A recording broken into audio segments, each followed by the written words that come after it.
स्वरूपात रिपीट होत असतात. तर आपला अभ्यासाचा लोड जो आहे हा 30 ते 40% कमी होतो. दुसरा जो पार्ट आहे प्री रिक्विजिट ऑफ डेमोक्रेसी, तर या संदर्भात तुम्हाला उदाहरणं देणे की हे डेमोक्रेसीसाठी किंवा लोकशाहीसाठी कसं आवश्यक आहे, जर का नसेल तर लोकशाही धोक्यात कशी येऊ शकते, याबद्दलची 2-3 उदाहरणं देणे आपल्याला या अपेक्षित आहे. हा झाला एक पार्ट. दुसरा पार्ट अप्रोच जो आहे UPSCला अप्रोच करण्याचा, तो म्हणजे की या जसं आपण उदाहरणार्थ जर एखादी जागा जर आपल्याला लंडनला जायचं असेल तर आपण मॅप काढतो आणि मॅपमध्ये त्याला लोकेट करतो की लंडन जगाच्या पटलावर कुठे असेल आणि ते लोकेट केल्यानंतर आपण त्याबद्दलचे निर्णय घेतो. त्याचप्रमाणे प्रत्येक प्रश्नाचं ॲनालिसिस करत असताना असं उदाहरणार्थ हा प्रश्न आहे तर आपल्यासाठी मॅप म्हणजे काय, आपल्यासाठी मॅप म्हणजे UPSCचा सिलेबस. या सिलेबसमध्ये हा टॉपिक ज्युडिशियल इंडिपेंडन्स नावाचा कुठे येत असेल याच्याबद्दलचं लिंकिंग करणं हा झाला दुसरा अप्रोच. पहिला अप्रोच आहे कॉन्सेप्ट आयडेंटिफाय करणं आणि पार्ट सबपार्टमध्ये प्रश्नाला डिवाईड करणं. आणि दुसरा अप्रोच आहे तो म्हणजे की टॉपिक जो असेल त्या टॉपिकला याला लिंक करणं. जसं उदाहरणार्थ या प्रश्नामध्ये separation of power between various organs नावाचा आपल्याला सरळ टॉपिक आहे. आपण मागच्या लेक्चरला सिलेबस बघितला होता. तर हा प्रश्न कुठे लँड करतो, तर हा प्रश्न या टॉपिकमध्ये लँड करतो. याला म्हणतात क्वेश्चन मॅपिंग.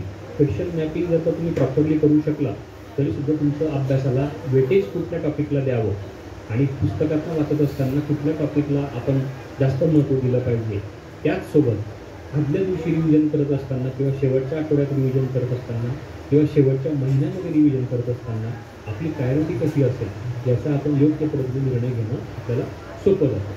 मी तुम्हाला प्रश्न पहिला डिटेल समजून सांगण्याचं कारण असं आहे की हेच अप्रोच पुढच्या प्रत्येक क्वेश्चनला रिपीट होणार आहे. पण हा क्वेश्चन डिटेल डिस्कस करण्याचं कारण हे की आपल्याला या क्वेश्चन संदर्भात वाचन करत असताना ॲक्टिव्हली वाचन करणं फार आवश्यक आहे. जर का आपण कमी वेळामध्ये ॲक्टिव्हली वाचन केलं तर आपल्याला कॉन्सेप्ट लगेच कळतात, पार्ट सबपार्ट लगेच कळतात आणि प्रश्नाची डिमांड नेमकी काय आहे हे आपल्याला ठरवणं फार सोपं जातं. आणि चौथी सगळ्यात महत्त्वाची गोष्ट म्हणजे की सिलेबसमध्ये हा टॉपिक कुठे आहे, त्याला किती वेटेज आहे याबद्दलचा निर्णय घेऊन कुठले टॉपिक घ्यायचे, कुठले टॉपिक सोडायचे, कुठले टॉपिक किती छान प्रिपेअर करायचे. म्हणजे करंट अफेअर असू दे, तुमचं स्टॅटिक बुक असू दे, NCERT किंवा स्टेट बोर्डची पुस्तकं असू दे, या सगळ्या ठिकाणी आपल्याला अभ्यास करणं फार सोपं जातं. यामध्ये काही तुम्हाला अडचण आहे का मी सांगितलं आतापर्यंत याच्यामध्ये डिटेल याच्यामध्ये असेल तर मला सांगा, नसेल तर मी करूया. थँक्यू. सेकंड क्वेश्चन जर का आपण बघितला, who are entitled to receive free legal aid, assess the role of National Legal Service Authority NALSA in rendering free legal aid in India. आता यामध्ये टॉपिक जो आहे हा आहे फ्री लीगल एड. म्हणजे कॉन्सेप्ट जो आहे जो आपल्याला वाचायचा आहे स्टॅटिक पार्टमधनं किंवा करंट अफेअर्समधनं, तो आहे फ्री लीगल एडच्या संदर्भात. आणि नालसा जी संस्था आहे, जी सरकारी स्टॅट्युटरी बॉडी आहे, या बॉडीबद्दलची आपल्याला करंट अफेअर आणि स्टॅटिक पार्ट यातनं आपल्याला वाचन करणं अपेक्षित आहे. हा पार्ट कुठे लागू होतो, म्हणजे सिलेबसमध्ये कुठे मॅप होतो, तर इंडियन कॉन्स्टिट्यूशनलच्या जो पहिला टॉपिक आहे ज्याच्यामध्ये सिग्निफिकंट प्रोव्हिजन्स हा जो भाग आहे, सिग्निफिकंट प्रोव्हिजन्स या भागामध्ये हा टॉपिक जो आहे हा सिलेबसमध्ये मॅप होतो. प्रश्न क्रमांक 3, the states in India seem reluctant to empower urban local bodies both functionally as well as financially. Comment. तर यामध्ये जो की कॉन्सेप्ट आहे किंवा की टॉपिक आहे तो आहे अर्बन लोकल बॉडीज, जो मी हायलाईट केलेला आहे. आणि सिलेबसमध्ये याचे लिंकेज कुठे आहे, तर आपल्या सिलेबसमध्ये डायरेक्ट पॉईंट आहे function and responsibilities of the union states, issues and challenges pertaining to the federal structure, devolution of power and finances up to local level. Local लेवलवाला जो पार्ट आहे यामध्ये हे अर्बन लोकल बॉडीजचे जे कॉन्सेप्ट आहे हा सिलेबसमध्ये link होतो. त्याचप्रमाणे प्रश्न क्रमांक 4, compare and contrast the British and Indian approaches to parliamentary sovereignty. आता यामध्ये कॉन्सेप्ट जर का आपण घेतला तर तो आहे ब्रिटिश अँड इंडियन अप्रोचेस, म्हणजे दोन संविधानांमधली तुलना. तर आपल्याला सरळ हा टॉपिक आहे comparison of the Indian constitutional scheme with that of other countries. त्यामुळे हा प्रश्न डिरेक्टली यातनं लोकेट होतो. प्रश्न क्रमांक 5, discuss the role of presiding officers of the state legislature in maintaining order and impartiality, in conducting legislative work, and in facilitating best democratic practices. यामध्ये तुमचा की कॉन्सेप्ट स्टॅटिक जो भाग आहे तो आहे रोल ऑफ प्रिसाइडिंग ऑफिसर्स. हा कुठे लिंक होतो तर पार्लमेंट अँड स्टेट लेजिस्लेचर जो सिलेबसमध्ये डिटेल दिलेला आहे स्ट्रक्चरमध्ये फंक्शनमध्ये त्याच्याशी रोल म्हणजे फंक्शन. तर प्रिसाइडिंग ऑफिसर जे आहे प्रिसाइडिंग ऑफिसर म्हणजे कोण सांगू शकतो का? Presiding officer of state legislature कोण असतं?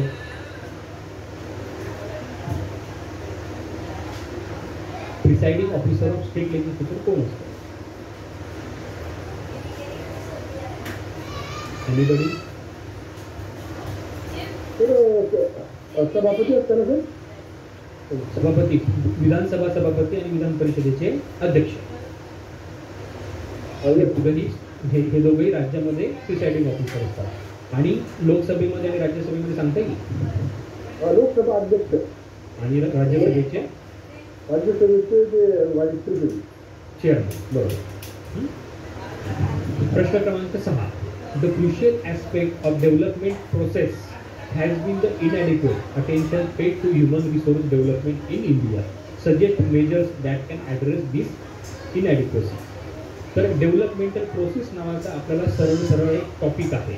जर आम्ही खाली तुम्ही बघितलं असेल तर ज्यामध्ये NGO, सेल्फ हेल्प ग्रुप आणि अदर ज्या असोसिएशन डोनर्स वगैरे जे आहेत यावर संबंधित हा टॉपिक आहे. आता फॉर एक्झाम्पल याच्यामध्ये त्यांनी डेव्हलपमेंटल प्रोसेसमध्ये त्यांनी सगळं घेतलेलं आहे. पण मागचे जर आपण बाकीच्या आता जे बघणार आहोत इतर वर्षाच्या प्रश्नांमध्ये ते याच्यामध्ये एका वर्षी NGO विचारला आहे, एका वर्षी सेल्फ हेल्प ग्रुप विचारला आहे. तर अशा प्रकारे आपण प्रश्नसुद्धा प्रेडिक्ट करू शकतो की पुढच्या वर्षी आपल्याला कुठला प्रश्न येऊ शकतो हे आपण यावरनं आपण सरळ आपण मॅप करू शकतो. मी तुम्हाला पुढे दाखवणारच होते की क्वेश्चन प्रेडिक्ट कसा करता येतो. म्हणून प्रश्नांचं ॲनालिसिस आणि सिलेबसचं ॲनालिसिस जर तुम्ही व्यवस्थित करू शकला तर 30 ते 40% तुमचा अभ्यास झाला म्हणून समजा. बाकी उरलेला जो 60% आहे हा 60% अभ्यास आपल्याला मदत करता येतो, आपल्याला बर्डन नाही आहे. आणि डायमेन्शन आणि अप्रोच तुमचा क्लिअर असला की नोट्स बनवून सोपं जातं आणि मग नोट्सला फक्त रिवाईज करायचं आहे आणि नंतर फक्त आन्सर रायटिंग प्रॅक्टिस करायची आहे. एवढंच त्याच्यामध्ये टास्क हा आपल्या हाती उरतो. प्रश्न क्रमांक 7 जर का आपण बघितला, discuss the role of competition commission of India in containing the abuse of dominant position by the multinational corporation in India. Refer to the recent decisions. आता हा करंट अफेअरचा पार्ट होता. Refer to the recent decisions. जरी हा करंटचा part असला तरी हा स्टॅटिकमध्ये statutory, regulatory and various quasi judicial bodies याच्याशी हा संबंधित आहे. कॉम्पिटिशन कमिशन ऑफ इंडिया हा आपला कॉन्सेप्ट आहे. म्हणून करंट अफेअर वाचत असताना अशा ज्या काही संस्था आहेत त्यांच्यामध्ये मेजर काही समजा हालचाल झालेली असेल तर त्या संदर्भातलं करंट अफेअर किंवा चालू घडामोडींचं ॲनालिसिस करणं, त्याच्याशी संबंधित असणारे इश्यू, त्यांनी दिलेले निर्णय, त्याच्या संबंधित असणारे कॉन्फ्लिक्ट्स यावर अभ्यास करणं यात आपल्याला अपेक्षित असतं. प्रश्न क्रमांक 8, e governance as a critical tool of governance has ushered in effectiveness, transparency, accountability in government. What inadequacy hampers the enhancement of this features. आता हा आपल्याला सरळ टॉपिक आहे बघा, ई गव्हर्नन्स नावाचा. हा कशामध्ये येतो तर गव्हर्नन्समध्ये ट्रान्सपरन्सी आणि अकाउंटेबिलिटी राहावी म्हणून ई गव्हर्नन्स आपण आणलेलं आहे. एखादं उदाहरण देईल का ई गव्हर्नन्सचं तुम्हाला? ई गव्हर्नन्स एखादं उदाहरण.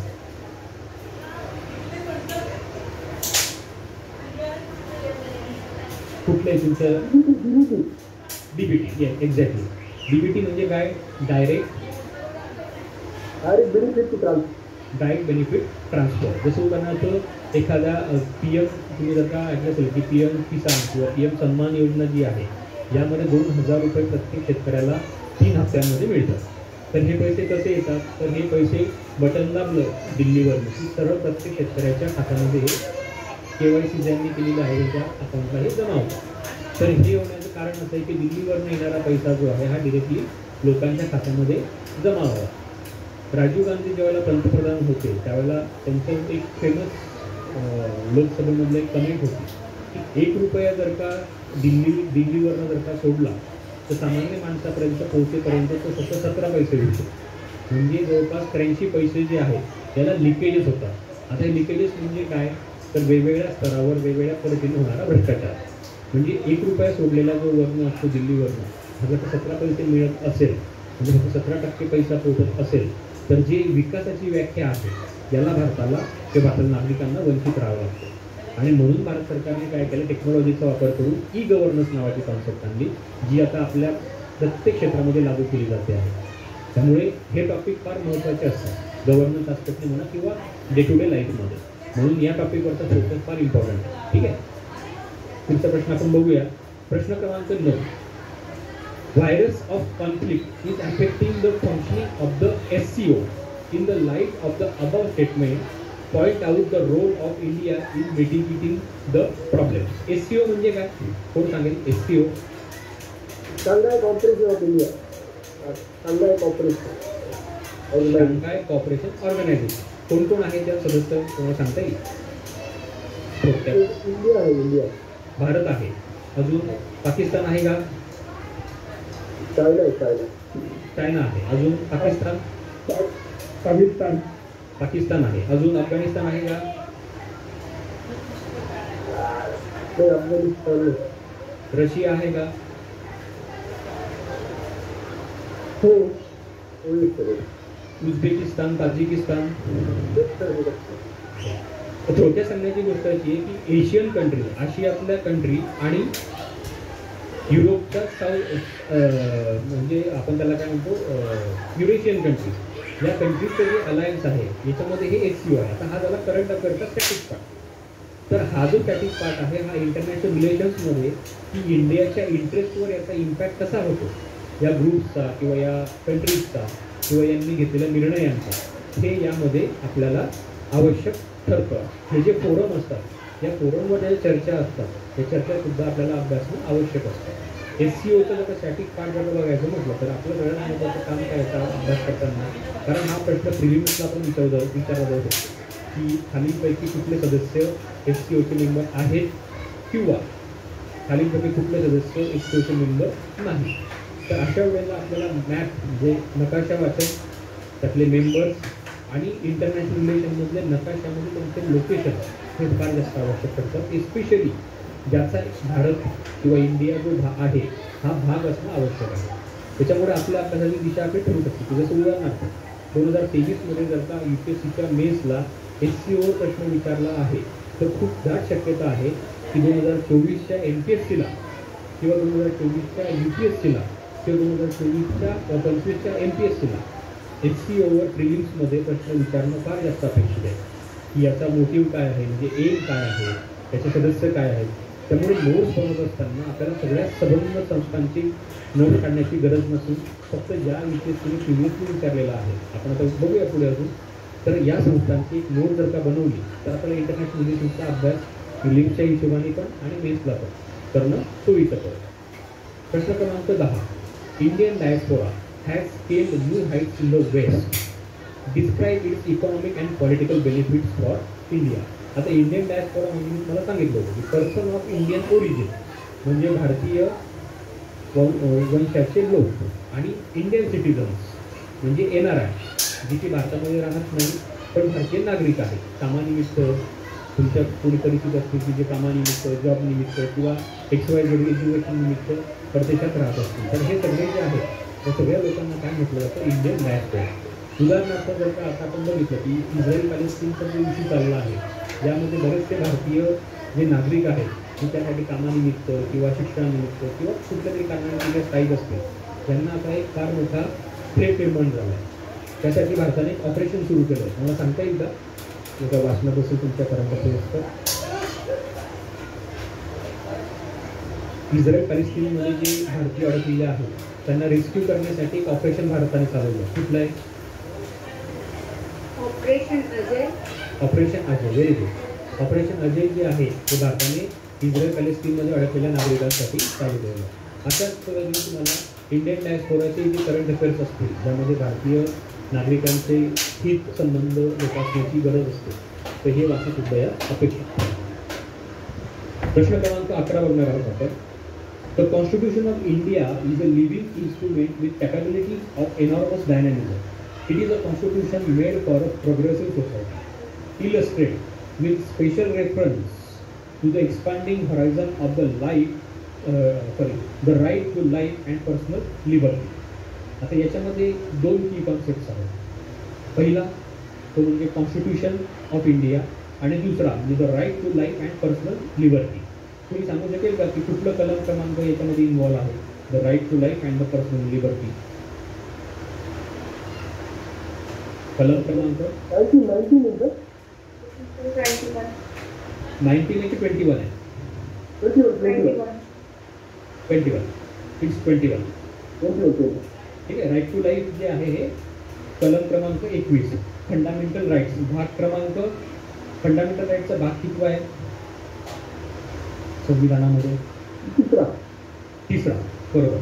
भाग क्रमांक 3 मध्ये फंडामेंटल राईट्स जे आहे त्यातलं कलम क्रमांक 21 हे राईट टू लाईफ आणि पर्सनल लिबर्टीशी संबंधित आहे. हा झाले कॉन्सेप्ट. त्याच्यानंतर आपण बघणार आहोत सिलेबसमध्ये कुठे आहे, तर सिलेबसमधल्या पहिल्याच पॉईंटमध्ये आहे इंडियन कॉन्स्टिट्यूशन. ठीक आहे. त्यातलं फीचर्समध्ये काय येतं? फंडामेंटल राईट म्हणजे मूलभूत हक्क. मूलभूत हक्कांमधला हा कलम क्रमांक 21 आहे. प्रश्न क्रमांक 12. Explain the constitutional perspective of gender justice with the help of relevant constitutional provisions and case law. आता बघा कॉन्स्टिट्यूशनल प्रोव्हिजनचा सरळ विचारलेला आहे. कॉन्स्टिट्यूशनल प्रोव्हिजन म्हणजे काय? कलम, त्याच्यानंतर असणारे एखादे नियम, त्याच्यानंतर असणारे काही कायदे किंवा संविधानाने संसदेने वारंवार बनवलेले किंवा बदल केलेले कायदे, हे सगळं या कॉन्स्टिट्यूशनल प्रोव्हिजनमध्ये येत असतं. आता जेंडर जस्टिसमध्ये जेंडर म्हटलं म्हणजे तुम्हाला काय लक्षात येतं बरं? जेंडर म्हणजे काय? कोण सांगेल जेंडर म्हणजे काय? अनम्यूट करून सांगू शकतो. जेंडर म्हणजे काय? इक्वॅलिटी. जेंडर म्हणजे इक्वॅलिटी कसं असतं? इक्वॅलिटी म्हणजे समानता. जेंडर शब्दाचा अर्थ काय होतो? लिंग. आणि सेक्स म्हणजे काय?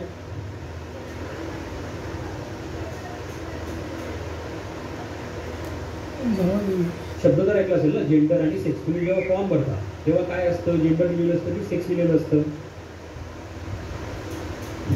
तुम्ही कुठलंही ऍप्लिकेशन जर का भरलं म्हणजे जेंडर असतं आणि सेक्स काय असतं?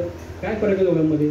अर्थ जवळपास एकच आहे, पण दोघांमध्ये काय फरक आहे? जेंडर आणि सेक्समध्ये काय फरक आहे?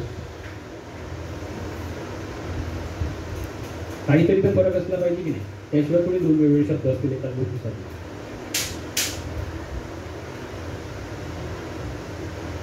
एक 10 सेकंद विचार करा आणि सांगा मला. विचार करणं फार आवश्यक आहे. मेन्सचे प्रश्न सोडवताना अनालिसिस करताना विचार करणं फार आवश्यक आहे. Married unmarried. आपण हे शब्द काय ऐकत असतो, वाचत असतो?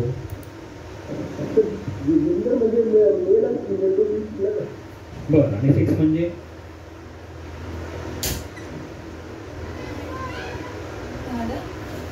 सेक्स मध्ये नेहमी येत नाही का? येतात ना. ठीक आहे. सेक्स आणि जेंडर दोघांचे आता समान आहे, पण सेक्स जे आहे हे बायोलॉजिकल टर्म आहे. मला आली तर त्याच्यासमोर लिहिलं जातं फिमेल जेंडर, मेल जेंडर. ठीक आहे. किंवा मेल बॉय, फिमेल बॉय. ठीक आहे. म्हणजे सेक्स हा जो विषय आहे हा बायोलॉजिकल आहे की जो निसर्गाच्या हातामध्ये असतो प्रत्येक ॲनिमलच्या याच्यामध्ये. आणि जेंडर हा जो टर्म आहे हा समाज देतो. उदाहरणार्थ जर का एखादं लहान मूल प्रत्येकाने तुम्ही बघितलं असेल, अगदी लहान मूल म्हणजे वर्षभरापर्यंतचं मूल कधी आपण बघितलं असेल, तर तुम्हाला त्यांना आयडेंटिफाय करता येतं का की हा मुलगा आहे किंवा ही मुलगी असं करता येतं का?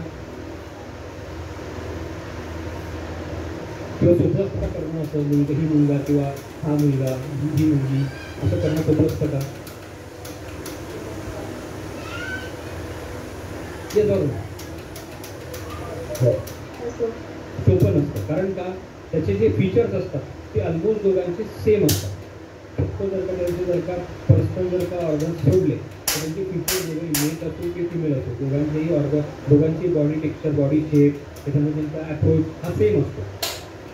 1 वर्षानंतर किंवा 7व्या-8व्या वर्षानंतर ज्यावेळेला हार्मोनल चेंजेस होतात त्यावेळेला समाज त्यांना शिकता देतो की तू मुलगी आहे, हा तू मुलगा आहे. असं उदाहरणार्थ आपण एक ऐकलं असेल की मुलांनी रडणं म्हणजे कंदुरीचा शिक्का दिला जातो, असं आपण कॉमनली आपण स्लँग लँग्वेजमध्ये म्हणतो की काय मुलीसारखा रडतो, बरोबर आहे की नाही. म्हणजे रडणं हे कंदुरीचं निशाण दिलं जातं, पण रडणं ही दोघांची प्रक्रिया आहे की नाही, दोघांच्या डोळ्यात अश्रू येणार की नाही रडल्यावर, बरोबर आहे की नाही. तर समाज जी शिक्का देतो तो म्हणजे जेंडर, आणि जे निसर्गाने दिलेलं आहे तुम्हाला तो म्हणजे सेक्स. सेक्स तुमच्या हातामध्ये नसतं, जेंडर तुमच्या हातामध्ये असतं. म्हणून जेंडर डिस्क्रिमिनेशन नावाचा कॉन्सेप्ट आहे. जेंडर डिस्क्रिमिनेशन म्हणजे काय की जेंडर एखाद्या व्यक्ती स्त्री आहे म्हणून त्या नोकरी नाकारणं, किंवा एखादी व्यक्ती स्त्री आहे म्हणून त्या जड काम न देणं, किंवा उगाचच बसमध्ये उभे असताना उगाच स्त्री आहे म्हणून त्या जागा देणं, तिने विनंती न करता किंवा तिने मागणी न करता सुद्धा. या पद्धतीने काय होतं की आपला जो बोलणारा दृष्टिकोन असतो हा फिमेलला कमजोर करण्याचा दृष्टिकोन असतो, आणि ही जे आहे याला जेंडर डिस्क्रिमिनेशन म्हटलं जातं. म्हणूनच मग त्याला टर्म काय आहे की डिस्क्रिमिनेशन कमी करावं किंवा कोणी विरोधात राहतो तो कमी करावं म्हणून जेंडर जस्टिस नावाचा कॉन्सेप्ट आहे. म्हणजे काय की लिंग आधारित न्यायदान करणं, की कुठल्या प्रत्येक लिंगाला समान करणं. आता जेंडरमध्ये फक्त मेल आणि फिमेल येतात का हो? नाही, त्यामध्ये अजून कुठला जेंडर आहे? ट्रान्सजेंडर. एक्झॅक्टली. LGBT कम्युनिटी किंवा ट्रान्सजेंडर ह्या ज्या आहेत यांना सुद्धा सुप्रीम कोर्टाने एका केसमध्ये मान्यता दिलेली आहे. कुठली केस सांगता येईल का तुम्हाला, कधी वाचण्यात असेल तर? त्यावर आता एक वेब सिरीज पण आली, तुम्ही बघितली सुद्धा त्यांची वेब सिरीज आहे, बघितली असेल किंवा ऐकलं असेल, बरोबर. तर ही जी वेब सिरीज आहे किंवा ही जी केस आहे ही केस फार आवश्यक आहे, कारण जेंडर जस्टिस फक्त आता मेल आणि फिमेलवर अवलंबून राहतो तो फार वाढला आहे आता. म्हणून हा प्रश्न कायम स्वरूपी UPSC 1, 2, 3 वर्षामध्ये कायम रिपीट करत असतो. म्हणून जर तुम्ही जेंडर जस्टिसला पासून डिटेल जर का अभ्यास केला तर तुमचा एक प्रश्न 20 प्रश्नांपैकी एक प्रश्न सहज सुटू शकतो. म्हणून मी याच्यावर जास्त वेळ घेण्याचं कारण हे आहे की तुम्ही जर का आत्तापर्यंत 12 प्रश्नांमध्ये बघितलं असेल तर तुम्ही 2-3 गोष्टी ऑब्झर्व केल्या असतील की UPSC सिलेबसच्या बाहेर काही सुरू करत नाही, बरोबर. त्यामुळे सिलेबसचा अभ्यास करणं हे आपलं प्राथमिक कर्तव्य आहे. दुसरी गोष्ट, UPSC सिलेबसच्या संदर्भातले जे काही इश्यू आहेत हे करंट आणि स्टॅटिक म्हणजे चालू घडामोडी आणि आपले जे PCP पुस्तक आहे त्याच्याशी लिंक करून याला त्या प्रकारे प्रश्न विचारतो. ठीक आहे. प्रश्न क्रमांक 13 बघूया. Account for the legal and political factors responsible for the reduce frequency of using article 356 by the union government since mid-1990s. याच्यामध्ये ही कॉन्सेप्ट आहे कलम क्रमांक 356. आपण हे सगळं बघणार आहोत हळूहळू. कलम क्रमांक 356 जे आहे हे बेसिक कॉन्स्टिट्यूशनच्या फीचरमध्ये येतं. हे कोणी सांगू शकेल का की कलम क्रमांक 356 कशा संदर्भात आहे ते? राष्ट्रपती राजवट. राष्ट्रपती राजवट. एक्झॅक्टली. महाराष्ट्रात कधी लागली का राष्ट्रपती राजवट?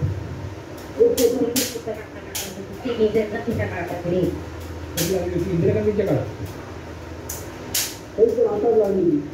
एक्झॅक्टली. आता कधी लागली? आता ज्यावेळेस आता ज्यावेळेस 2019 झालं 2019 साली, बरोबर. म्हणजे मागच्या विधानसभेत. त्याच्यामुळे हा जो 356 कलम जो आहे जसं महाराष्ट्रात महत्त्वाचा तसं इतर प्रत्येक राज्यामध्ये कधी ना कधी 356 कलम हा केंद्र शासन लावत असतं. म्हणून हा सुद्धा कायमस्वरूपी वादाचा मुद्दा असल्यामुळे कायम चालू घडामोडींमध्ये हा असतो. म्हणून याच्या संदर्भातलं आपलं काम काय आहे तर कलम क्रमांक 356 कुठल्या भागामध्ये आहे, त्याच्या तरतुदी काय आहे, त्याला अपवाद काय आहे, त्याला काढण्याचं किंवा लावण्याचं कलम आणि प्रोव्हिजन्स काय आहे, या संदर्भात आपलं स्टॅटिक पुस्तकातनं लक्ष्मीकांतचं म्हणा किंवा कुठलंही मराठीचं पुस्तक तुम्ही जर का अभ्यासलं त्यातनं तुम्ही ते बनवणं हे प्रिलिमसाठी पण आवश्यक आहे आणि मेनसाठी. आणि करंट अफेअरमध्ये कुठल्या राज्यामध्ये हे लागू केलेलं आहे, त्यामागचं बॅकग्राऊंड काय होतं, त्याचे परिणाम काय झाले, त्याच्यामुळे कुठले वाद निर्माण होऊ शकतात, किंवा वारंवार 356 कलम लावल्यामुळे राज्यांची जी स्वतःची जी अस्तित्व आहे यावर कशी गदा येते, लोकांच्या इच्छेविरुद्ध केंद्र शासन कसं सरकार बदलतं, जे आपण आता वारंवार बघत आहोत, बरोबर की नाही, गेल्या वर्षभरात आपण बघत आहोत. तर हे करण्यामागचं कारण काय असतं यातले पॉलिटिकल रिझन जाऊ द्या, राजकीय किंवा न्यूज माल मसाला बनण्याची आपल्याला गरज नाही आहे. आपला अभ्यासाचा भाग हा आहे की याच्यामध्ये लिगल आणि पॉलिटिकल फॅक्टर्स कुठले रिस्पॉन्सिबल आहेत याबद्दलचा हा सरळ प्रश्न. आता तुम्ही जर काही याचा व्यवस्थित अभ्यास केला तर कलम क्रमांक म्हणजे प्रश्न क्रमांक 11 कलम क्रमांक 21 आणि प्रश्न क्रमांक 13 कलम क्रमांक 356 यावर तुम्ही 2024च्या 25च्या UPSC किंवा HSCच्या अटेम्प्टमध्ये तुम्ही क्वेश्चन एक्सपेक्ट करू शकता प्रिलिम्स. त्याचसोबत तुम्ही येत शकता. म्हणजे हा झाला अभ्यासाचा भाग की तुम्हाला हे कलम महत्त्वाचे असल्यामुळे UPSCने विचारलेले असल्यामुळे येण्याची दाट शक्यता असते. याला म्हटलं जातं क्वेश्चन पेपर ॲनालिसिस. आणि हे कुठून येते आपल्या प्रश्न तर आपल्याला सिलेबसचा अभ्यास करा हे भाग आवश्यक आहे. पुढे जाऊया आपण. प्रश्न क्रमांक 14.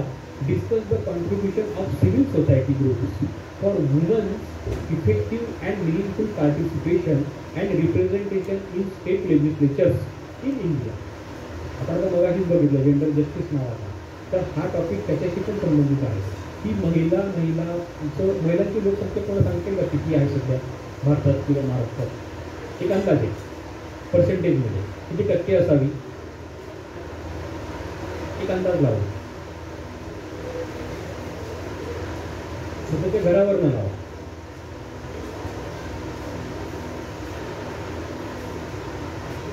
MCQ सॉल्व्ह करणं म्हणजे फक्त माहिती असणं असं नाही आहे बरं का. MCQ सॉल्व्ह करत असताना तुम्हाला लॉजिकल विचार करायला लागतो. एक 100 प्रश्नांपैकी 25 प्रश्न असे असतात की जे तुम्ही अभ्यासलेल्या याच्यावर तुम्ही सोडवू शकता, पण 25 प्रश्नांमध्ये तुम्ही कट ऑफ क्लिअर नाही करू शकता.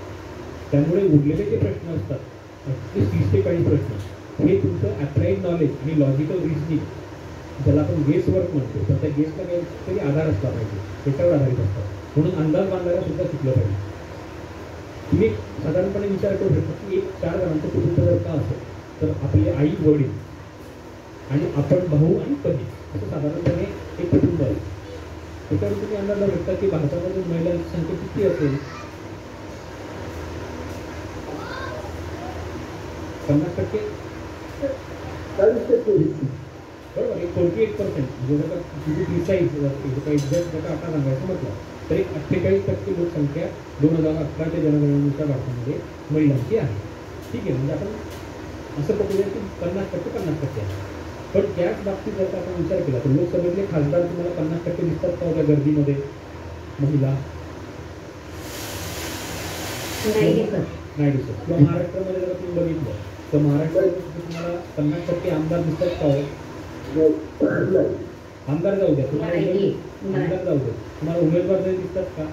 नाही दिसत. म्हणजेच काय झालं की महिलांना ॲडिक्वेट रिप्रेझेंटेशन नसल्यामुळे त्यांचे प्रश्न त्यांच्या समस्या या इफेक्टिव्हली मांडता येतच नाही. त्याच्यामुळे सरकारने काय केलं, आता तुम्ही जर करंट अफेअरमध्ये वाचलं असेल तर एक बिल पास झालं, एक अमेंडमेंट झाली, घटना दुरुस्ती झाली आत्ता लेटेस्ट गोष्ट. राष्ट्रपतींनी त्यावर सही व्हायची बाकी आहे. पण घटना क्रमांक म्हणून सांगितलं घटना दुरुस्ती क्रमांक की ज्यामध्ये महिलांना 33% आरक्षण देण्यात आलेलं आहे. सांगता येईल मला घटना दुरुस्ती क्रमांक किती आहे ती?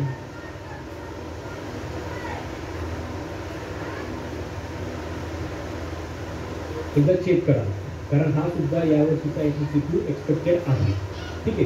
कारण पुढचा प्रश्न जो आहे प्रश्न क्रमांक 15 हा त्या संदर्भातलाच आहे की explain the significance of the 101 constitution amendment act. Constitution amendment act म्हणजे काय? घटना दुरुस्ती. वेळोवेळी संविधान काय करत असतं की घटना दुरुस्ती करत असतं. कोणी सांगू शकेल का की 101वी घटना दुरुस्ती कुठली होती? 101 क्रमांकाची घटना दुरुस्ती कुठली होती? 2017 साली झालेली होती. 2017 जी तुमच्या माझ्या आयुष्याशी निगडीत पण आहे. दररोज आपण त्या संदर्भात आपण चर्चा करत असतो, ऐकत असतो. GST exactly. 2017 साली GST जो आहे ही जी घटना दुरुस्तीने आणली गेली ती 101वी घटना दुरुस्ती आहे. विचार करा तुम्ही, GST हा इतका मोठा टॉपिक आहे आणि दरवर्षी याच्यावर राज्य आणि केंद्रामध्ये भांडणं होत असतं. म्हणून हा टॉपिक करंट अफेअरचं चालू घडामोडींमध्ये सुद्धा वारंवार चर्चेत असतो. आणि म्हणून UPSC आजही आज रोजी जवळपास 105 घटना दुरुस्ती आपल्या झालेला आहे. तरीसुद्धा आजही UPSC 2023 म्हणजे अगदी 2 महिन्यापूर्वी हा प्रश्न विचारलेला आहे. कारण का? याचा लॉंग टर्म इम्पॅक्ट जो आहे हा फेडरलिझमला. फेडरलिझम म्हणजे काय? त्यांनी सांगितलं होतं फेडरलिझम म्हणजे काय मराठीत सोप्या भाषेत कोणी सांगू शकेल का? टप्प्याटप्प्याचे शासन. एक्झॅक्टली, टप्प्याटप्प्याचं शासन. तर या घटनादुरुस्तीमुळे टप्प्याटप्प्याच्या शासनावर काय आपला परिणाम झालेला आहे आणि जो आजही होतो म्हणजे तब्बल 7 ते 8 वर्षानंतर काय परिणाम होतो आहे त्याच्याबद्दलला UPSCला आजही कळकळ आहे. त्याच्यामुळे असे जे टॉपिक आहे हे टॉपिक अभ्यासणं फार आवश्यक आहे. आणि मी या संदर्भात तुम्हाला मग सांगितल्याप्रमाणे की 33वी जी घटनादुरुस्ती 33% जे आरक्षण आहे महिलांना हा प्रश्न पुढच्या वर्षी येणं अपेक्षित आहे. कारण हा एक क्रांतिकारक टप्पा आहे की 33% महिलांना आरक्षण देणं. तो भाग वेगळा आहे की 50% लोकसंख्या 33% आरक्षण देणं तसं योग्य नाही आहे, पण सरकारने एक पाऊल पुढे उचललं म्हणून हा प्रश्न पुढच्या वर्षी अशाच्या अशा स्वरूपात 101च्या ऐवजी 33व्या घटनादुरुस्ती आणि त्याच्यावर जेंडर जस्टिसवर काय इम्पॅक्ट झाला फक्त एवढं 2 शब्द बदलून देण्याची दाट शक्यता आहे. ठीक आहे. तर अशा प्रकारे आपण प्रश्न गेस करू शकतो. अशा प्रकारे आपण प्रश्नांना किंवा टॉपिकला आपण न्याय देऊ शकतो जेणेकरून आपला अभ्यास फार कमी होतो. म्हणून मी इतकं डिटेल हे घेण्याचं कारण हे आहे पहिल्या लेक्चरला की आपण जे पुढच्या लेक्चर अभ्यासणार आहोत त्याच्यामध्ये आपण स्टॅटिक पार्ट करणारच आहोत, पण ते करत असताना आपल्या डोक्यामध्ये हे टॉपिक कायम असणं, सिलेबस कायम असणं फार आवश्यक आहे. नाहीतर आपण असं म्हटलं जातं की हा एक समुद्र आहे आणि समुद्रामध्ये तुम्ही पोहत राहिला तुम्ही कधीही काठावर पोचू शकत नाही, भरकटत राहणार आणि भरकटून नाही म्हणून मी तुम्हाला हे डिटेल त्याच्याबद्दल तुम्हाला सांगतो. याच्यामध्ये काही मला शंका आहे का की जास्त डिटेल वगैरे होतं आहे म्हणून? तर आधी 33% आरक्षण महिलांना आधी एज्युकेशनमध्ये होतं. तुमचा स्पष्ट मला स्पष्ट नाही कळालं. 33% आरक्षण महिलांना हे आधीपासून होतं ना, एज्युकेशनमध्ये वगैरे ॲडमिशन वगैरे घ्यायला जायचं तेव्हा. एक्झॅक्टली. 33% आरक्षण जे आहे हे शैक्षणिक याच्यामध्ये आहे. त्याच्यानंतर लोकल गव्हर्नमेंट जे आहे जे सरपंच असतील किंवा जिल्हा परिषद अध्यक्ष असतील या ठिकाणी सुद्धा आहे. पण तुम्ही व्यवस्थित जर का डिटेल अभ्यास केला त्याचा तर रिप्रेझेंटेशन जे आहे हे संसदेमध्ये आणि विधानसभांमध्ये किंवा राज्यसभेमध्ये आणि विधान परिषदांमध्ये कधीही नव्हतं. ते जे लागू केलेलं 33% आरक्षण आहे याच्यामध्ये क्लिअर त्या 4ही बॉडींना वगळलेलं होतं. आता या घटनादुरुस्तीमुळे काय झालं, ज्या राज्यामधले सर्वोच्च कायदेमंडळ आहे आणि जे केंद्रामधलं सर्वोच्च कायदेमंडळ आहे त्या ठिकाणी सुद्धा महिलांना न्याय मिळणार आहे आणि 33% आरक्षण लागू होणार आहे. हा त्यातला फरक आहे. बाकी इतर स्पिअरमध्ये 33% आरक्षण हे लागू करण्याचा पहिला टप्पा होता. ठीक आहे.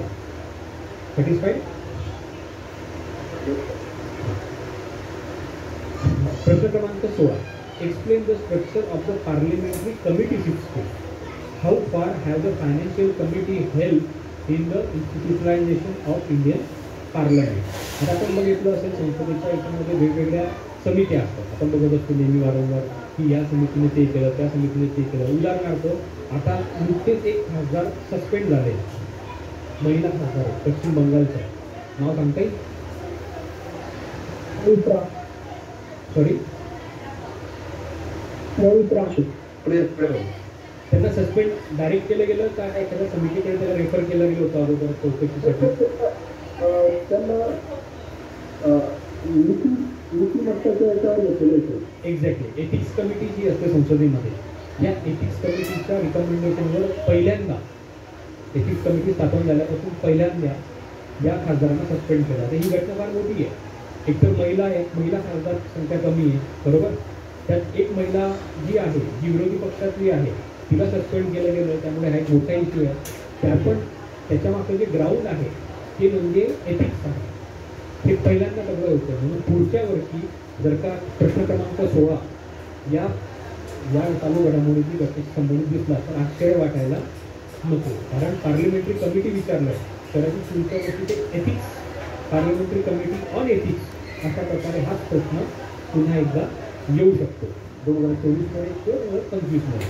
त्यामुळे अशा प्रकारे एथिक्स कमिटी त्याचे सदस्य काय आहेत, लोकसभेत किती असतात, राज्यसभेत किती असतात, हा जर का तुम्ही अभ्यास केला तर प्रिलिमचा सुद्धा तुम्हाला याचा फायदा होऊ शकतो. ठीक आहे. प्रश्न क्रमांक 17. Development and welfare schemes for the vulnerable by its nature are discriminatory in approach. Do you agree? Give reasons for your answer. आता development and welfare schemes for the vulnerables. तो वल्नरेबल्समध्ये कोण येतं, कोण सांगू शकेल का? वल्नरेबल म्हणजे काय आणि कोण कोण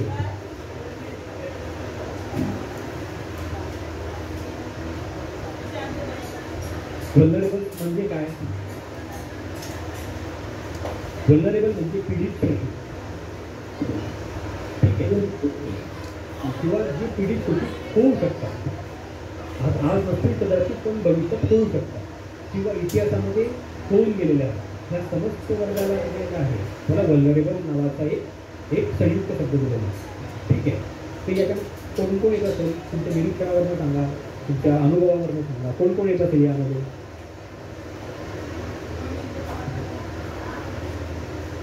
स्त्री आदिवासी स्त्रिया आदिवासी बरोबर.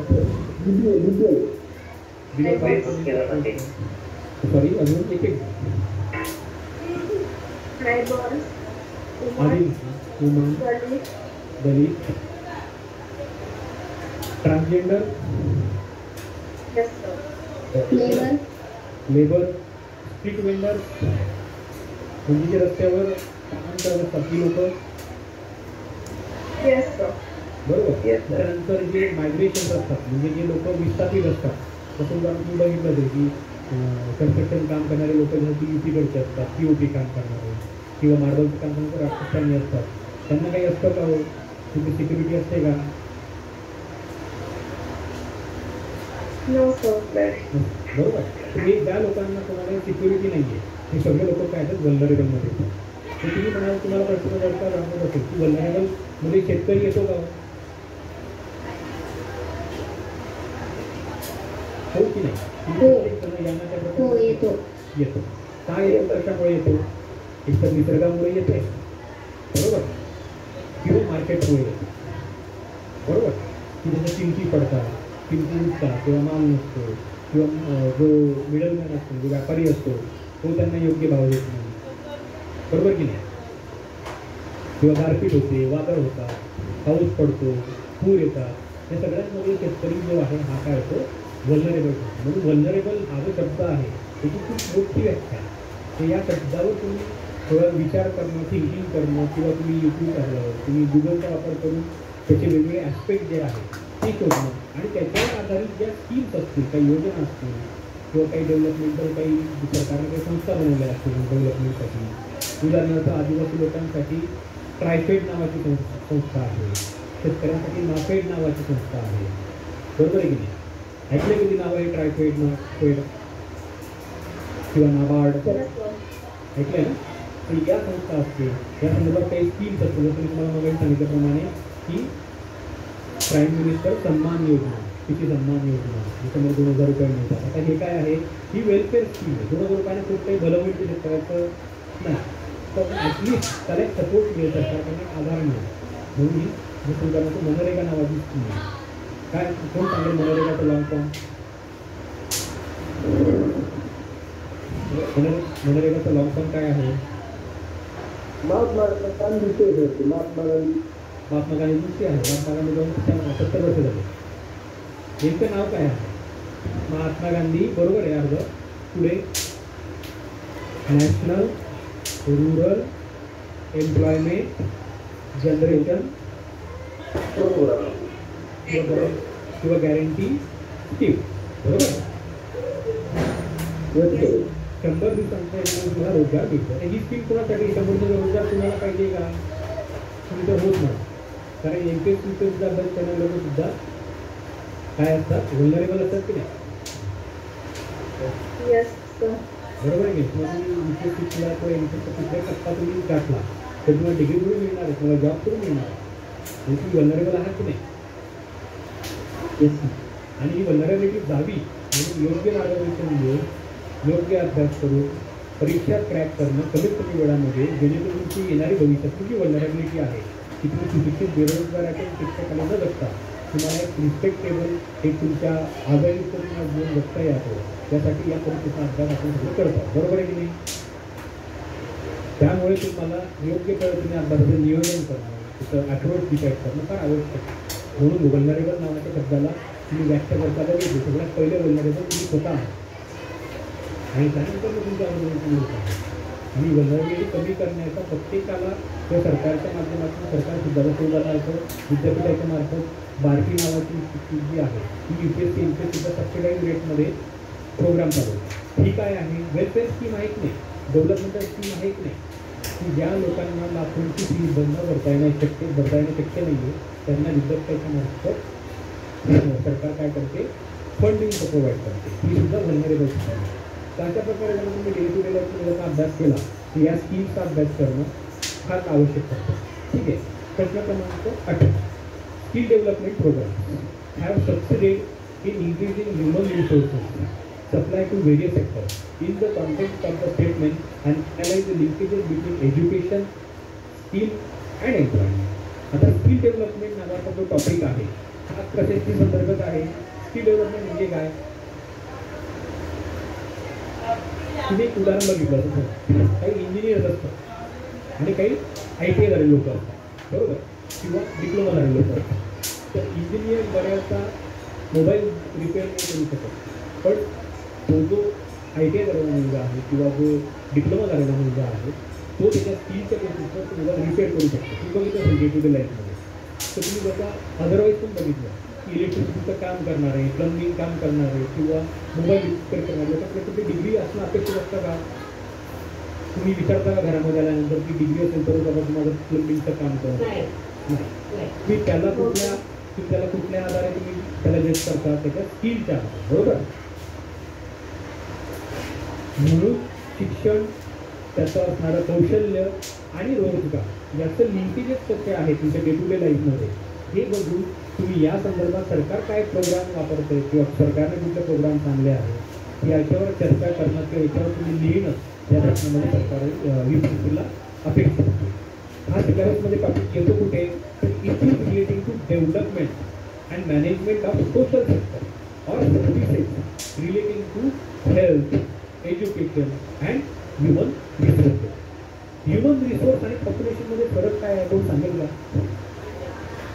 दोघांचा अर्थ एकच आहे. आपण वारंवार आपण बऱ्याचदा हा शब्द वापरतो ऐकला, ह्युमन रिसोर्स.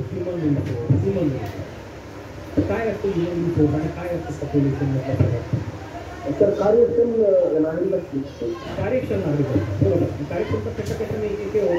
चांगल्या आरोग्याने येते का? कार्यक्षमता चांगल्या आरोग्याने येते का? तर चांगल्या आरोग्याने बिझनेस स्किल डेव्हलप झाल्यानंतर एक्झॅक्टली. चांगल्या शिक्षणाने येते का? येते. चांगल्या स्किलने येते का? कौशल्याने येते का? म्हणूनच बघा तुम्ही बघा सिलेबस जर तुम्ही व्यवस्थित जर डिटेल आहे का तुम्हाला पाठ करायची गरज नाही. तुम्हाला जर का कॉन्सेप्ट कळाला तर तुम्हाला लगेच तशीच वाटता ह्युमन रिसोर्सच्या संदर्भात एज्युकेशन, हेल्थ, स्किल हे सगळ्या महत्त्वाच्या गोष्टी आहेत आणि आपल्याला हे अभ्यास आवश्यक आहे.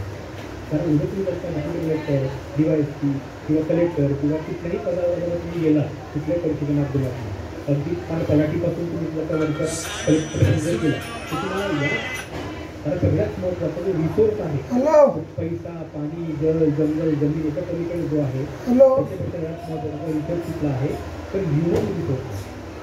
आणि पॉप्युलेशन म्हणजे काय असतं? जनसंख्या. तर त्या जनसंख्येला चांगलं आरोग्य नसेल, शिक्षण नसेल, चांगलं स्किल नसेल तर ती जनसंख्या काय होईल? बर्डन होईल की नाही सरकारवर आणि सरकारी व्यवस्थेवर? होईल की नाही? जसं उदाहरणार्थ आज एवढी पाकिस्तानमध्ये काय झालं की चांगलं शिक्षण, चांगलं आरोग्य आणि चांगल्या शिकले असलेले कौशल्य यांचा अभाव असल्यामुळे काय झाली की अर्थव्यवस्था काय झाली कोलमडून पडली आहे, बरोबर. आणि ते चीनकडे काय झालं आहे जहान पडल्यासारखं झालं. तुम्ही वाचलं असेल ना की पाकिस्तानमध्ये सिच्युएशन काय आहे, बरोबर. यामागचं कारण काय आहे? त्यांनी वेळेमध्ये गुंतवणूक जी आहे ती आरोग्य, शिक्षण आणि स्किलवर न करता कुठे गेली? मिलिटरायझेशनवर केली. म्हणजे भारताच्या विरुद्ध किंवा आतंकवादाच्या विरुद्ध पैसा खर्च करणे. त्याच्यामुळे काय झालं तर ते शेवटी कुठले जे ह्युमन रिसोर्स आहे किंवा जी पॉप्युलेशन आहे त्याच्याकडे स्किल नसल्यामुळे त्यांना इतर ठिकाणी ते जाऊन जॉब करू शकत नाही आहे किंवा जरी जॉब करत आहे त्यांना पाहिजे पगार मिळू शकत नाही आहे. त्याच्यामुळे जी प्रोडक्टिव्हिटी असते जसं उदाहरणार्थ जॉबला जर 2 दाणे टाकले आपण तर त्याच्यामध्ये 2 कळीच बाहेर पडतात, बरोबर की नाही? आणि निसर्गाचा नियम आपण त्याला 2 दाणेच जर टाकले नाही तर 2 कळीच येणार कसे? त्याच्यामुळे ह्युमन रिसोर्स हा डेव्हलप करणं हे सरकारी व्यवस्थेचं प्रत्येकाचं काम आहे. ठीक आहे. आणि पॉप्युलेशन म्हणजे काय? तर पॉप्युलेशन म्हणजे फक्त जन्माला येणे आणि एक दिवस जगातून निघून जाणे. पण मग हे 60-70 वर्ष जगत असताना तुम्ही काहीतरी कॉन्ट्रीब्यूट करणं आवश्यक आहे की नाही? तुम्ही जर नाही करू शकला तर तुमचं ह्युमन रिसोर्स काय होतं, पॉप्युलेशनमध्ये बर्डन बनतं. ठीक आहे, म्हणून आपल्याकडे सुद्धा भारत हा जगातला 2 नंबरचा सगळ्यात जास्त लोकसंख्या देश आहे. पण इथल्याच पॉप्युलेशन जर का आपण योग्य शिक्षण, आरोग्य आणि कौशल्य जर का नाही देऊ शकलो, प्रत्येक जण का UPSC MPSCचाच अभ्यास करत बसला वर्षानुवर्ष, तर काय होईल, हे सगळं पॉप्युलेशन काय होईल, सरकारवर लायबिलिटी होईल. बरोबर. म्हणून बाकीच्या लोकांमध्ये जे होईल ते होईल, सर्व्हिसमध्ये गेल्यावर आपण बघूया. पण सर्व्हिसमध्ये जाण्याच्या अगोदर व्यवस्थित अभ्यास करणं आणि त्या संदर्भातले अप्रोच डेव्हलप करणं हे फार जास्त आवश्यक आहे, जेणेकरून तुम्ही वेळेत एक ह्युमन रिसोर्स म्हणून डेव्हलप करा. पुढचा प्रश्न क्रमांक 19 आणि 20 हे दोघंही इंटरनॅशनल रिलेशन्सवर. तर 19 मध्ये त्यांनी काय म्हटलंय, नेटो. नेटो काय आहे, कोण सांगेल लॉंग फॉर्म, कोणी सांगू शकतं का? NATO north allied A for not allied, A for Atlantic. Hello, ऐकू येतंय माझं? A for Atlantic sir. ठीक आहे, north Atlantic. T for treaty organisation. Treaty organisation. त्याच्यामध्ये कोण कोण देश आहेत ते सांगता येईल का? Very good. आता करंटमध्ये आहे का हो हा नेटो? एक्झॅक्टली मध्ये आहे. त्याच्यामुळे याच्यावर प्रश्न म्हणू शकतो की नाही की याचे सदस्य कोण आहे, सदस्य कोण नाही आहे, भारत सदस्य आहे का, भारत सदस्य नाही आहे, हा पूर्वी पण प्रश्न बनू शकतो. आणि इंटरनॅशनल रिलेशनमध्ये पुन्हा पुढच्या वर्षी, कारण आता इस्रायल पॅलेस्टाईनमध्ये सुद्धा नेटो का, तर US आणि युरोप किंवा US आणि कॅनडा अधिक युरोप अशी ही स्ट्रॅटेजिक पार्टनरशिप आहे. आणि इस्रायलचं लोकेशन जर तुम्ही बघितलं इस्रायल पॅलेस्टाईनचं, तर हे युरोपपासून फार जवळचं आहे. ठीक आहे, त्यामुळे अशाच प्रकारे प्रश्न UPSCला नव्हे पण MPSCला जर का सब्जेक्ट झाली 2025 मध्ये हा प्रश्न आपण अपेक्षित करू शकतो. नाही तर प्रिलिम्सचा यापैकी नेटो म्हणा किंवा US युरोप पार्टनरशिप म्हणा किंवा इस्रायल पॅलेस्टाईन म्हणा, यापैकी किमान एक प्रश्न यातनं अपेक्षित आहे. तो मॅथ स्वरूपात पण येऊ शकतो, तो संघटनांच्या स्वरूपात पण येऊ शकतो, तो भारताच्या दृष्टिकोनातून पण येऊ शकतो. ठीक आहे, याला म्हणतात प्रश्नाचं ॲनालिसिस करणं, की प्रश्न कसे येऊ शकतात, प्रश्न कसे आलेले आहेत, त्याचे डायमेन्शन काय आहे, प्रश्न कसा बनवू शकतो आपल्या डोक्यामध्ये. ठीक आहे, प्रश्न क्रमांक 20 याच्यामध्ये जर तुम्हाला सांगायचं म्हटलं तर एक ऑर्गनायझेशन आहे IMO, इंटरनॅशनल मेरीटाईम ऑर्गनायझेशन. तुम्ही बघितलं तर 2023च्या मेन्समध्ये प्रश्न क्रमांक 19 आणि 20 दोघंही प्रश्न 15-15 मार्क्सचे आहेत आणि दोघंही प्रश्न जे आहे हे जागतिक संघटनांवर आलेले आहेत आणि याचा डायरेक्टली आणि इनडायरेक्टली संबंध हा भारताशी असतो. तर आपण डिटेल एक तासभर लोकात आपण एक 20 प्रश्नांचा आपण ॲनालिसिस केलेला आहे. असं जर कारण प्रत्येक पेपरचं करायला म्हटलं तर आपल्याला शक्य नाही, बरोबर. तर तुम्ही आता सगळे लोक तुम्हाला थोडी आयडिया आली असेल तुम्ही करू शकता का याच्यावर ॲनालिसिस? आयडिया आली तुम्हाला, सॅटिस्फाईड? ठीक आहे, तरी आपण जसं आपण पुढे जाऊया तसं आपण याच्यावर डिटेल आपण ॲनालिसिस याच्यामध्ये करतो, जेणेकरून आपल्याला जे अपेक्षित प्रश्न आहे हे अपेक्षित प्रश्न आपण भविष्यामध्ये आणू शकतो. कुठले कुठले प्रश्न प्रिलिम्समध्ये किंवा मेन्समध्ये येऊ शकतात. ठीक आहे, आता आपण यानंतर मी तुम्हाला एक ओव्हरव्ह्यू दाखवतो. फक्त दिसते स्क्रीन, बदललेली स्क्रीन प्रत्येकाला. तर अशा प्रकारे 2013 उदाहरणार्थ सांगतो प्रश्न क्रमांक 1. तर स्लॉट जो आहे तुम्हाला हे क्लिक केलेलं दिसते, पॉलिटी स्लॉट 1 पॉलिटी, बरोबर. आपण काल बघितल्याप्रमाणे GSTमध्ये काय आपल्याला आहे, सिलेबसमध्ये GSTमध्ये गव्हर्नन्स आहे, कॉन्स्टिट्यूशन आहे, पॉलिटी आहे, सोशल जस्टिस आहे आणि इंटरनॅशनल रिलेशन, असे 5 भाग पेपर 2 मध्ये आहेत. आपण हे काल बघितलं, बरोबर. त्याच्यानंतर आपण जर का बघितलं की त्यातला पहिला स्लॉट जो आहे हा पॉलिटिक्स आहे. तर या पॉलिटीमध्ये कुठला सब टॉपिक येतो सिलेबसमधला, त्याचं मी सेग्रिगेशन करून ठेवलेलं आहे. ते 2 टॉपिक्स होतात, तुम्ही बघू शकत असाल तर. त्याची PDF आहे, त्याच्यामध्ये क्वेश्चन क्रमांक 1, त्याच्यामध्ये कुठलं वर्ष, कुठला प्रश्न आणि टॉपिक कुठला आहे या संदर्भात आणि मार्क्स त्याला किती विचारलेला आहे, म्हणजे त्याला किती वेटेज होतं याचं मी डिटेल एक टॅब्लेट फॉर्ममध्ये बनवलेलं आहे.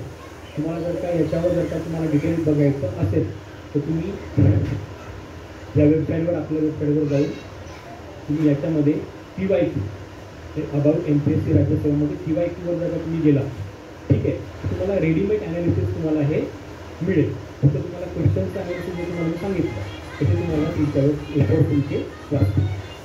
तुम्ही जर का या वेबसाईटला व्हिजिट केल्यानंतर तिथे जर का बघितलं सिलेबस पण इथे असणार आहे मराठी आणि इंग्लिशमध्ये, आणि PYQ जे आहे PYQचं डिटेल PDF जी आहे ही असणार आहे. त्याच खाली सिलेबस आणि PYQच्या आधारावर आपण स्ट्रॅटेजी कशी असली पाहिजे त्याचं वन शॉर्ट प्लॅटफॉर्म जो आहे हा आपल्या वेबसाईट तुम्हाला पाहायला मिळेल, जेणे तुमचे एफर्ट जे आहे ते थोडे कमी करतात. ठीक आहे, तर यामध्ये तुम्ही जर का बघितलं तर याचं वाचन कसं करायचं तुम्हाला थोडक्यात सांगतो आणि मग पुढे जायला त्याबद्दल आपण पुढे जाऊ शकतो. ठीक आहे, प्रश्न क्रमांक 1 जो आहे हा 2013 साली जेव्हा UPSCने पहिल्यांदा पॅटर्न बदलला होता, जसं 2025मध्ये MPSC पॅटर्न बदलणार आहे त्याप्रमाणे हे वर्ष 2013चं वर्ष जे होतं हे बेसिक वर्ष होतं. म्हणून तुम्ही जर का MPSC 2025 टार्गेट करणार असाल किंवा तुम्हाला अनफॉर्च्युनेटली द्यावी लागली तर तुम्हाला हा अप्रोच फार आवश्यक असणार आहे. कदाचित जसं MPSCने जसं UPSCचा सिलेबस सरळ सरळ कॉपी पेस्ट केला त्याप्रमाणे शक्यता आहे की त्यातले 50% वर प्रश्न जे आहेत हे असे सरळ किंवा थोडेफार बदल करून MPSC विचारण्याची दाट शक्यता की हिंट MPSCने दिलेली आहे. त्यामुळे आपण ही PDF जी आहे ही फार आवश्यक असते. 2013मध्ये प्रश्न विचारला होता बदललेल्या सिलेबसच्या पहिल्या वर्षी, discuss section 66A of IT act with risk. कोणाला तरी स्पीकर चालू प्लीज जर ऑफ करता का? थँक्यू. 2013मध्ये discuss section 66A of IT act with reference to the alleged violation of Article 19 of the Constitution. हा जो प्रश्न आहे हा 2013मध्ये करंट अफेअरमध्ये म्हणजे चालू घडामोडीमध्ये फार मोठ्या प्रमाणावर गाजलेला विषय आहे. सुप्रीम कोर्टाची जजमेंट होती या संदर्भात. तर असा प्रश्न किंवा यामध्ये थोडासा बदल होतो. जसं उदाहरणार्थ तुम्ही सध्या एक इश्यू ऐकत असाल डीप फेक नावाचा, ऐकला का तुम्ही? वाचला का इश्यू हा डीप फेक? ऐकला ना? तर हा सुद्धा जो करंट अफेअरमधला जो इश्यू आहे सध्या हा IT ॲक्टचं व्हायोलेशनमध्ये आहे. IT ॲक्ट म्हणजे काय? इन्फॉर्मेशन टेक्नॉलॉजीचा ॲक्ट आहे. त्याच्यामध्ये सोशल मीडिया म्हणा, मोबाईल म्हणा, बायोमेट्रिक म्हणा किंवा ज्या काही म्हणजे टेक्नॉलॉजी संबंधित ज्या काही तरतुदी आहेत हे या IT ॲक्टमध्ये येतात. त्याचा सेक्शन 66A वर 2013 सालीपासून विचारला आहे. पण 2023मध्ये 2025मध्ये सेक्शन 66A ऐवजी IT ॲक्टमधला डीप फेकवर आधारित प्रश्न येण्याची दाट शक्यता आहे. किंवा पॉर्नोग्राफी नावाचं तुम्ही कॉन्सेप्ट तुम्ही वाचत असाल, बघितला असेल किंवा तुम्ही वारंवार पेपरमध्ये किंवा डिबेटमध्ये तुम्ही ऐकलं असेल तर हा सुद्धा एक ज्वलंत मोठा इश्यू आहे. त्यामुळे हा सुद्धा IT ॲक्टचं व्हायोलेशनमध्ये होतो. त्यामुळे हे 2-3 प्रकारचे क्वेश्चन जे आहेत हे 2025मध्ये कलम क्रमांक 19 जो आपण स्टॅटिक सिलेबसमधून बघितला बघा इथे लिहिलेलं पण हे टॉपिक की हा पुढच्या टॉपिकची लिंक आहे. तर हा कलम क्रमांक 19 FR म्हणजे काय? फंडामेंटल राईट्स, मूलभूत हक्क. भाग क्रमांक 3 यामधला हा व्हायोलेशन ऑफ आर्टिकल 19 हा टॉपिक UPSC 2013मध्ये विचारलेला आहे. त्याचप्रमाणे बघा तुम्ही बघितलं रिपिटेशन कसं होतं बघा. ॲनालिसिस का आवश्यक आहे?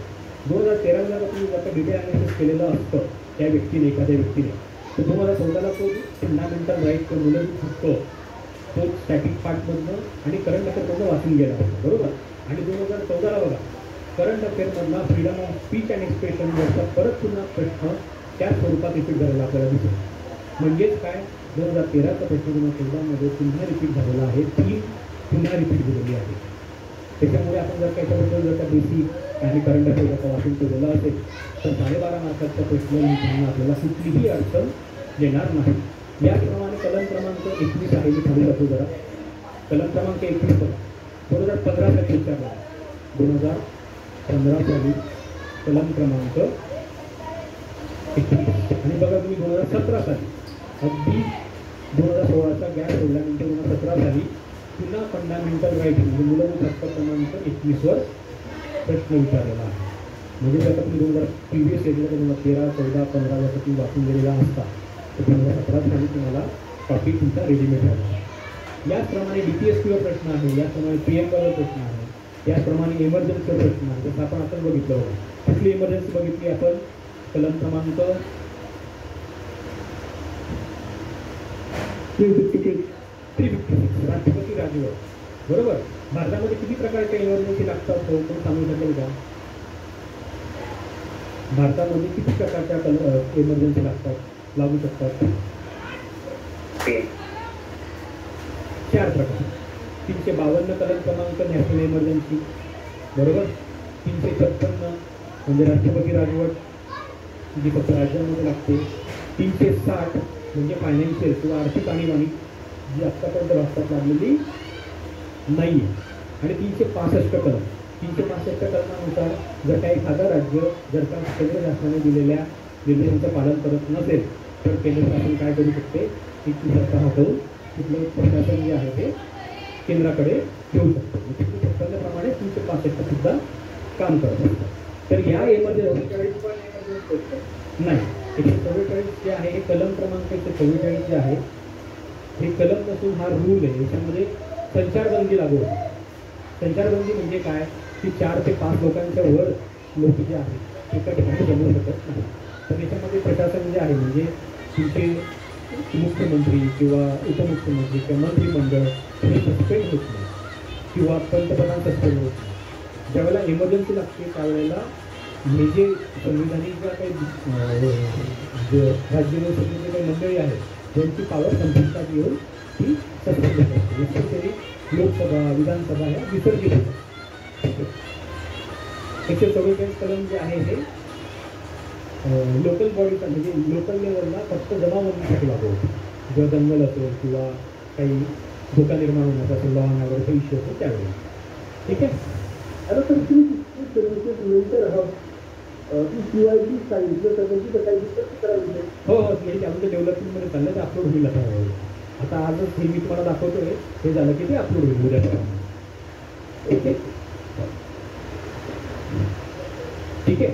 त्याचप्रमाणे तुम्ही बघितलं असेल की तुलना करायला आपला टॉपिक होता UPSCच्या सिलेबसमध्ये की 2 जसं आपण आता बघितलं 2023 मध्ये प्रश्न विचारला आहे कशावर?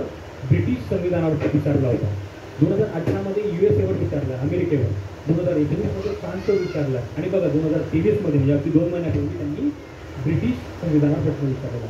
म्हणजे जर तुम्ही जर याचा जास्त गोष्ट अभ्यास करून गेला तुम्ही तर 50 ते 60% पेपर तुम्हाला ओळखीचा वाटेल. तुम्ही तयार असाल आणि UPSC किंवा MPSC जर कट ऑफ क्लिअर करायचा असेल तर 50 ते 55% कट ऑफ नाही लागत.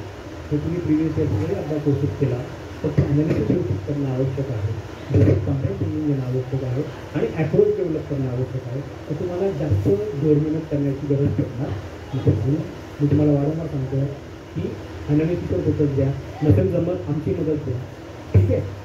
अमेंडमेंट जे आहे अमेंडमेंटवर सुद्धा 2 ते 3 वेळा प्रश्न विचारलेला. जसं आपण आताच बघितलं बघा कुठली घटना दुरुस्ती विचारली होती 101 क्रमांकाची. बरोबर. आणि 2019 साली सुद्धा त्याचप्रमाणे प्रश्न विचारलेला. बघा 2020 साली सुद्धा पुन्हा UPSCने UK वर प्रश्न विचारला. UK म्हणजे इंग्लंड. आणि 2023ला UK वर प्रश्न विचारला.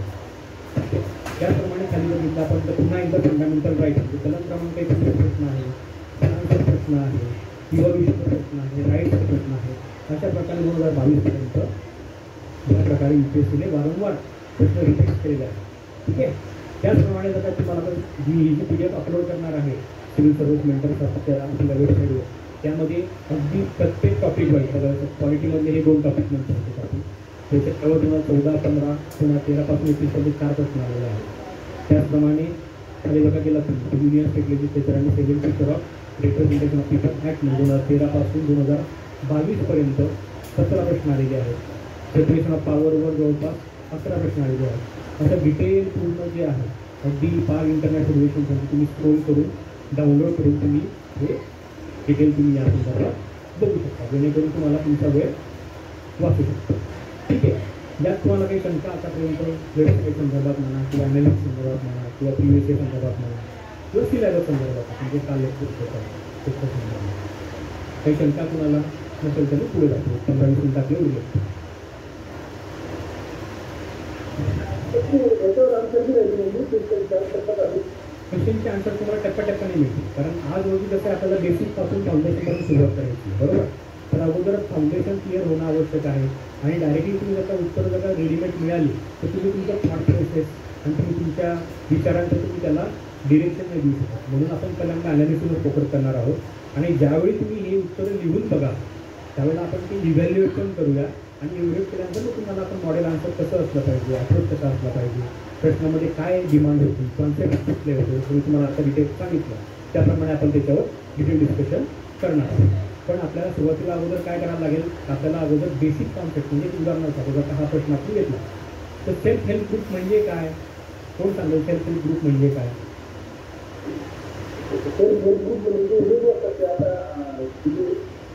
स्वयंसहाय्यता बचत गट.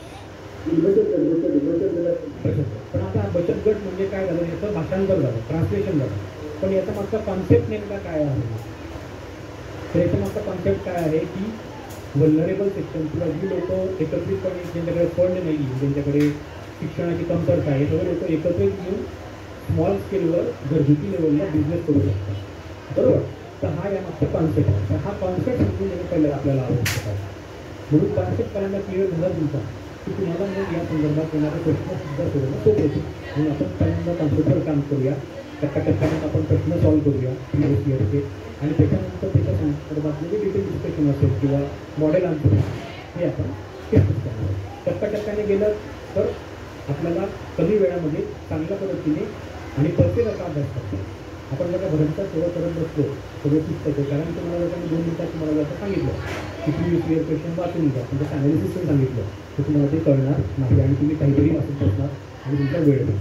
दुसरी गोष्ट तुम्हाला मी आता सोर्सेस सांगितलं की सोर्सेस कुठले असले पाहिजे. तर फाउंडेशनसाठी सगळ्यात महत्त्वाचा सोर्स जर का असेल तर तो म्हणजे स्टेट बोर्डाचे पुस्तकं. म्हणजे तुम्ही मराठीतनं वाचा किंवा इंग्लिशमधनं वाचा, ठीक आहे. आता आपण या दुसऱ्या टप्प्याकडे आपण सॉरी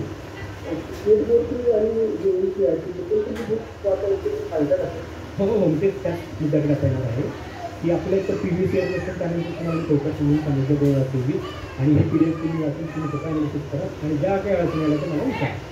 त्यासोबत तुम्हाला अभ्यासक्रमामध्ये कुठले टॉपिक अभ्यासले पाहिजे तुम्हाला हे पण क्लिअर झालेलं आहे. पण आता टॉपिक वाचायचे कुठे, आपण आता या भागाकडे जाणार आहोत. तर हे टॉपिक वाचताना बेसिक टॉपिक वाचताना आपल्याला 2 गोष्टी वापरणार आहोत आपण. ते म्हणजे एक स्टेट बोर्डाचे पुस्तकं आणि दुसरं म्हणजे NCERTचे पुस्तकं. मी तुम्हाला मागच्या वेळेला म्हटलं की शेवटच्या लेक्चरला की 1+1 अप्रोच. तर जो पहिला 1 आहे त्या पहिल्या 1मध्ये काय येईल तर NCERT आणि स्टेट बोर्डाचे पुस्तकं आणि +1मध्ये काय येईल तर रेफरन्स.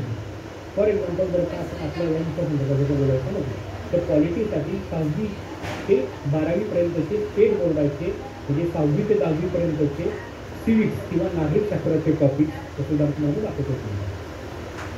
आता बघा हे 6वीचं सिविक्स म्हणजे मराठीमध्ये जर म्हटलं तर नागरिक शास्त्र. तर याच्यामध्ये काय आहे आपली स्थानिक शासन. पृष्ठ क्रमांक 59 ते 77 म्हणजे अगदी 17-18 पानं आहेत. ज्यामध्ये आपले समाज जीवन, समाजाची विविधता, ग्रामीण स्थानिक शासन संस्था, शहरी स्थानिक शासन संस्था, जिल्हा प्रशासन या गोष्टी आपण 6वी ते 10वीपर्यंत नागरिकशास्त्र आणि 11वी आणि 12वीला हेच काय होतं पॉलिटिकल सायन्स म्हणजे राज्यशास्त्र हे पुस्तक आपल्याला अभ्यासायचं आहे. त्याचप्रमाणे NCERT सुद्धा 6वीपासून ते 12वीपर्यंतचे NCERTचे नागरिकशास्त्राचे किंवा सिविक्सचे किंवा पॉलिटिकल सायन्सचे हे सगळं पुस्तक एकच आहे. हे तुम्हाला अभ्यासायचं म्हणजे काय 6वीचं मराठीचं किंवा इंग्लिशमधलं स्टेट बोर्डाचं पुस्तक आणि 6वीचं NCERTमधलं NCERTचं पुस्तक असं 2 पुस्तकं अगदी 100 पानाची पुस्तकं आहेत. पण यामध्ये वाचत असताना हे वाचायचे कसे, त्याच्यामध्ये कुठले टॉपिक्स किती इम्पॉर्टंट आहे, हे कसा अभ्यास केला पाहिजे, कॉन्सेप्ट काय क्लिअर केले पाहिजे. कॉन्सेप्ट क्लिअर करून देण्याचं काम माझं असणार आहे. पण याचे लिंकेजेस किंवा प्रिव्हियस इयरचं क्वेश्चनचा ॲनालिसिस हा पार्ट जरा तुम्ही तुमच्याकडे आता केला त्यासाठी पण तुम्हाला PDF जी आता तुम्हाला मला दाखवली त्याचं तुम्हाला मदत घेता येईल. त्याचप्रमाणे जर आपण 7वीचं बघितलं तर 7वीचं बघा अवर कॉन्स्टिट्यूशन म्हणजे पुस्तक क्रमांक पेज क्रमांक 63-283 अगदी 20 पानामध्ये. पण यामध्ये काय ना अगदी 6वी-7वीच्या मुलांच्या लेवलने सोप्या भाषेमध्ये आपल्याला डिस्कशन करून दिलेलं आहे. म्हणून बेसिक म्हणून हे वाचणार आहे की जसं उदाहरणार्थ इंट्रोडक्शन टू अवर कॉन्स्टिट्यूशन जसं आपलं टॉपिक होता कॉन्स्टिट्यूशन त्याच्यामध्ये तुमचं इंट्रोडक्शन करा तुम्हाला साध्या सोप्या कळालं तर तुमचा कॉन्सेप्ट क्लिअर होईल. प्रियंबल म्हणजे सरनामा, फीचर्स. बघा हाच टॉपिक आपल्याला होता की नाही, आपण आता बघायचं बघितलं एमपीएससी सिलेबसमध्ये फीचर्स ऑफ द कॉन्स्टिट्यूशन. तर बघा या ठिकाणी तुमचा स्टॅटिक पार्ट जो आहे तो सर्व कळतो. फंडामेंटल राईट्स म्हणजे मूलभूत हक्क, हे मराठीत आपण बघूया. नागरिक शास्त्रामध्ये उद्देशिका म्हणजे प्रियंबल. मूलभूत हक्क आपण बघितलं की नाही, आता कलम क्रमांक 19, कलम क्रमांक 21. तर मूलभूत तत्व, मूलभूत कर्तव्य, तर या सगळ्या गोष्टी ज्या आहेत या बेसिक आपल्याला स्टेट बोर्डाच्या आणि एनसीईआरटीच्या पुस्तकामध्ये बघायला मिळतात. त्याचप्रमाणे 28 हे पुस्तक आहे. यामध्ये संसद आणि संसदीय सिस्टीम, त्याच्यानंतर युनियन एक्झिक्युटिव्ह म्हणजेच काय, केंद्र शासनातल्या कार्यकारी मंडळ, भारताची न्याय व्यवस्था, राज्य शासन, नोकरशाही या सगळ्या विषयांवर थोडक्यात सामान्य कुलाच्या हिशोबाने यामध्ये डिटेल डिस्कशन केलेलं आहे. त्याचप्रमाणे 9वी, ठीक आहे, 9वीमध्ये काय येतं, भारत आणि जग म्हणजे इंटरनॅशनल रिलेशन. त्याचप्रमाणे 10वी, त्याच्यामध्ये संविधानाची वाटचाल कशी झाली, निवडणूक प्रक्रिया काय आहे, राजकीय पक्ष, सामाजिक व राजकीय चळवळी यांचं याच्यामध्ये डिटेल डिस्कशन आपल्याला पाहायला मिळतं. आता 11वी जर का आपण बघितलं त्याच्यामध्ये काय आहे, काही संकल्पना आहे. जसं राज्य म्हणजे काय, स्वातंत्र्य म्हणजे काय, हक्क म्हणजे काय, समता आणि न्याय म्हणजे काय. त्याचप्रमाणे खाली संविधानिक शासन, इतर गोष्टी, लोकशासन, त्याचप्रमाणे आंतरराष्ट्रीय संबंध, हे असे अगदी बेसिक आणि अगदी साध्या सोप्या भाषेमध्ये तुम्हाला कळेल अशा भाषेमध्ये यात मांडणी केलेली आहे.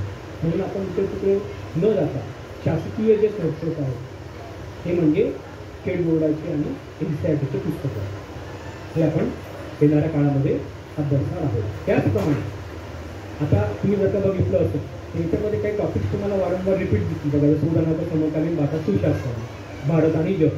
तर आपण अभ्यास करताना हे सगळे टॉपिक आपण एकत्रितपणे वाचणार आहोत, जेणेकरून डुप्लिकेशन ऑफ वर्क नाही होईल. म्हणजेच काय, एकच गोष्ट वेगवेगळ्या पुस्तकातून न वाचता अनेक पुस्तकातून आपण ते गोष्टी एका ठिकाणी आणणार आहोत.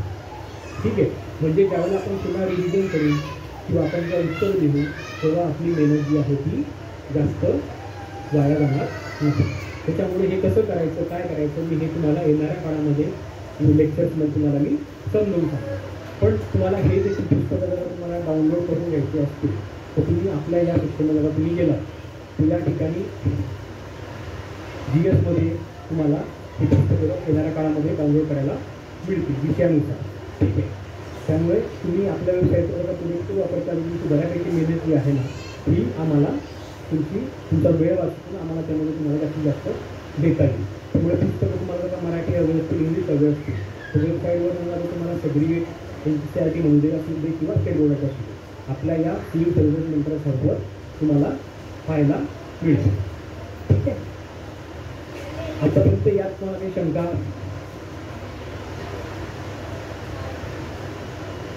आपण आज जे डिस्कस केलं आहे यामध्ये आपण आज प्रिव्हियस इयर 2023चं डिटेल मी तुम्हाला सांगितलं की ती कॉन्सेप्ट कसा बघायचा, प्रश्न वाचन कसं करायचं, त्याच्यामध्ये पार्ट सबपार्टमध्ये डिव्हिजन कसं करायचं, त्याच्यानंतर पार्ट सबपार्टमध्ये डिव्हिजन केल्यानंतर सिलेबसमध्ये त्याला मॅप कसं करायचं, लोकेट कसं करायचं. आणि हे सगळं अभ्यास झाल्यानंतर तुम्ही रेफरन्समध्ये जाऊन तुम्ही पुस्तकातनं स्टॅटिक पार्ट कुठला बघायचा, 1+1 ॲप्रोच कसा असला पाहिजे, आणि ते पहिला जो 1 आहे त्या संदर्भात मी तुम्हाला सांगितल्याप्रमाणे हे सगळे स्टेट बोर्डाचे आणि एनसीईआरटीचे पुस्तकं तुम्हाला यात मदतीचे ठरणार आहे. आणि हे पुस्तक तुम्ही विषयावाईज आपल्या वेबसाईटवर डाउनलोड करून त्याची एक फाईल जर का बनवली किंवा तुम्ही जर का फिजिकल कॉपी जर का विकत जरी घेतला तरी चालेल. पण ज्या ज्या वेळेला आपलं लेक्चर असेल त्या वेळेला या कॉपी तुम्ही समोर ठेवा, म्हणजे जे 1.5 तासाचं लेक्चर आहे त्याचा आपण इफेक्टिव्हली वापर करू शकतो. नाहीतर मी तुम्हाला सांगणार आणि तुम्ही नंतर ते करणार तर तुमचं परत डुप्लिकेशन अपलोड होईल. 1.5 तासाचं काम 4 ते 5 तासावर जाईल. तुमचा वेळ फार बहुमूल्य आहे, प्रत्येकाला वेळ बहुमूल्य आहे आणि या परीक्षेला वेळ हा फार जास्त डिसाइडिंग फॅक्टर असल्यामुळे तुम्ही तुमच्या जास्तीचा वेळ वाया न घालता काही गोष्टी आपल्या वेबसाईटवरून डाउनलोड करा. त्याचसोबत तुम्हाला जर का आत्ताच आम्ही एक टॉपिक यावर लॉन्च केलेला आहे की तुम्हाला जर का भाषा कुठली निवडायची हा जर काही इश्यू असेल तर या संदर्भात डिटेल या ठिकाणी तुम्हाला हे आर्टिकल पाहायला मिळेल की भाषा कुठली निवडायची, ते निवडताना ऑब्जेक्टिव्ह क्रायटेरिया कुठले असले पाहिजे. म्हणजे आली लहर आणि केला तर असं न करता की भाषा कुठली निवडली याच्यामध्ये सायंटिफिक अप्रोच काय असलं पाहिजे त्याचं डिटेल डिस्कशन आपल्या या लेखामध्ये आम्ही वेबसाईटवर अपलोड केलेलं आहे. तुमच्या ज्या काही अडचणी असतील वेळोवेळी आम्ही लेक्चर किंवा या संदर्भातलं लेक्चरमध्ये जरी नाही शक्य झालं तर लेख लिहून तुमच्या ज्या येणाऱ्या अडचणी आहेत त्या अडचणींवर तोडगा काढण्याचा आम्ही पुन्हा संवाद प्रयत्न करणार आहोत. तर तुम्ही तुमच्या अभ्यासाच्या याच्यामध्ये जर का आपल्या वेबसाईट जर का इंटरव्ह्यू केली तर तुम्हाला याचा वेळ आणि अप्रोचसाठी खूप जास्त काढता येईल. ठीक आहे. अशा पद्धतीने मी माझा आजचं जे काही बेसिक होतं जसं आपण काल इंट्रोडक्शनमध्ये सिलेबस बघितला तसं आजचा टॉपिक होता प्रिव्हियस इयरपेक्षा आणि +1 पहिला 1 जो आहे त्याचे सोर्सेस डिस्कस करतो. आणि आता येणाऱ्या पुढच्या लेक्चरपासून आपण वेगवेगळ्या पुस्तकं एकत्र करून कसं एका ठिकाणी आपल्याला अभ्यास करता येईल, कॉन्सेप्ट्स कसे क्लिअर करता येतील यावर आपण काम करणार आहोत. तर तुमचं त्यासोबत काम काय असणार आहे तर तुमचं करंट अफेअर्स चालू घडामोडी सोबत करणं हा तुमचा होमवर्क असणार. ठीक आहे. जसं मी तुम्हाला आज सांगितलं की कसं करंट अफेअर जरी 2013मध्ये IT ॲक्टचा इश्यू होता सेक्शन 66मध्ये तरीसुद्धा आज टेकच्या माध्यमातून तोच कलम आज टेकवर आहे. जसं कलम क्रमांक 19 म्हणा, कलम क्रमांक 21 म्हणा, अमेरिका म्हणा, इस्रायल म्हणा, हे सगळे इश्यू पूर्वी पण होते आणि आजही. त्यामुळे या सगळ्यांचा अभ्यास करणं क्रमप्राप्त कसं होतं आणि या चालू घडामोडींचं महत्त्व काय आहे हे तुम्हाला मी आत्ताच उदाहरणातील दाखवून दिलेलं आहे. अशा प्रकारे जर तुम्ही जर का आठवडे सुरुवातीपासून ठेवला तर अगदी कमी वेळामध्ये तुम्ही छान प्रकारे प्रिपेअर करून कॉन्फिडेंटली अगदी आत्मविश्वासाने आपण ते सिरीजचा जो आपला पुढचा जो टप्पा असणार आहे त्यामध्ये आपण ते सिरीज लिहिणं, चूक करणं, इव्हॅल्युएट करणं या सगळ्या गोष्टी आपण व्यवस्थितपणे पार पाडू शकता. आणि प्रिव्हियस इयरच्या क्वेश्चनलाच तुम्ही जर का शस्त्र बनवलं सिलेबसमधून शस्त्र बनवलं तर हा प्रवास तुमचा फार सोपा आणि सोयीचा होता. ठीक आहे. यात काही कोणाला शंका असतील तर 2 ते 3 मिनिटांमध्ये आपण क्वेश्चन्स घेऊया आणि आपण हे लेक्चर संपवूया. प्लीज क्वेश्चन असतील तर ते विचारू शकता. ठीक आहे. फोन राहील.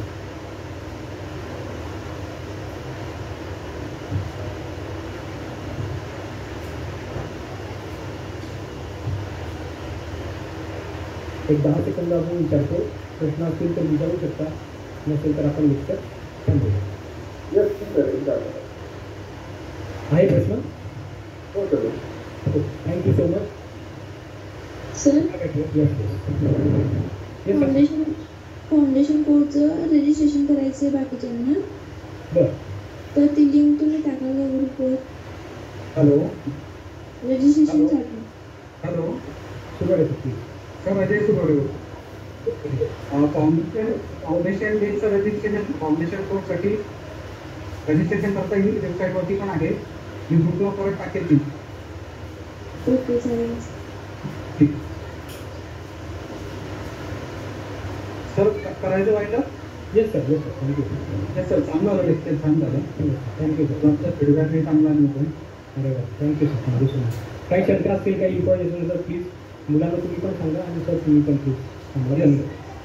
विद्यार्थी मित्रांनो मी परत ती लिंक तुम्हाला टाकणार आहे. फीडबॅकची आपण लिंक ती जुनीच वापरणार आहोत. पण ती रोज तुम्ही सब्जेक्ट वाईज टीचर वाईज ती फिल करा म्हणजे आपल्याला पुढे सेशन अरेंज करताना त्याचा उपयोग होईल. चालेल sir. Thank you sir. Thank you so much. Thank you. Good night सगळ्यांना. Thank you. Thank you sir. Yes welcome. Thank you sir.